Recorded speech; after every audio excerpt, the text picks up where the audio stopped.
Hi guys, this is your host and दोस्त Manu Agrawal. Welcome to the Manu Agrawal consultancies. कैसे हैं आप लोग?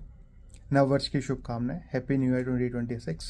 तो आज के हम छोटे से व्लॉग में सीखने वाले हैं कि हम अपनी लाइफ को और फर्स्ट टाइम जो हमारे एंटरप्रेन्योर्स हैं उसको हम कैसे दिशा दे सकते हैं, स्टीयर कर सकते हैं from the teachings of life of lord Shiva, Shiv ji भगवान से।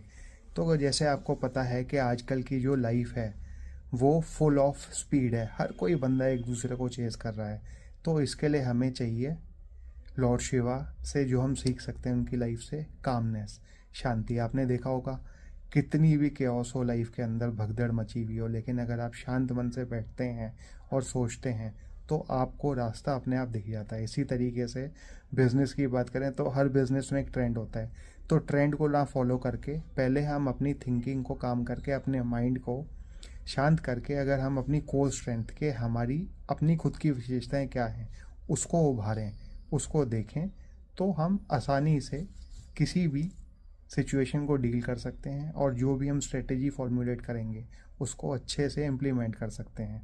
और एक जो एंटरप्रेन्योर होता है, जैसे लॉर्ड शिवा से हमें सीखना चाहिए कि सारा का सारा, जैसे उन्होंने विश ले लिया था इस संसार को बचाने के लिए, इसी तरीके से जो एंटरप्रेन्योर होता है या हमें अपनी लाइफ में सारी की सारी चीज़ें, एक जो घर का मुखिया होता है या जो एंटरप्रेन्योर होता है फर्स्ट जनरेशन, उसको सारी चीज़ें सोख करके जो भी हार्डशिप्स हैं अपनी टीम को बिल्ड करना चाहिए, ताकि एक सस्टेनेबल और लॉन्ग टर्म दूर तक चलने वाला बिजनेस बने और दूर तक दूरगामी हमारे को लाइफ मिले बिना किसी दिक्कत के। उसके बाद जैसे आपको पता है कि लॉर्ड शिवा की जो थर्ड आई होती है, जब वो खुलती है तो जिस भी चीज़ को हमें पाना होता है, तो जब हमारे को फोकस की ज़रूरत होती है, तो अगर हम ध्यान करेंगे, योग करेंगे, तो उस चीज़ को अगर हम फोकस करेंगे जो कि हमारा माइंड है, तो हमारा फोकस, जैसे लॉर्ड शिवा की थर्ड आई होती है, ओपन्स ओनली व्हेन नीडेड। तो फोकस, रिएक्टलेस, डिसाइड वाइजली, ये हम सीखते हैं। उसके बाद जैसे पता है कि जो हमारे भोलेनाथ हैं वो राख मलते हैं, एशेज ऑन हिज बॉडी, विच जो हमें बताता है कि हमें ईगो से, अहंकार से, इन सब चीज़ों से, गुस्से से दूर रहना है, क्योंकि anger is equal to danger. तो ये सारी चीज़ें, छोटी छोटी चीज़ें हैं जो हमें लाइफ में आगे बढ़ने में हेल्प करती हैं।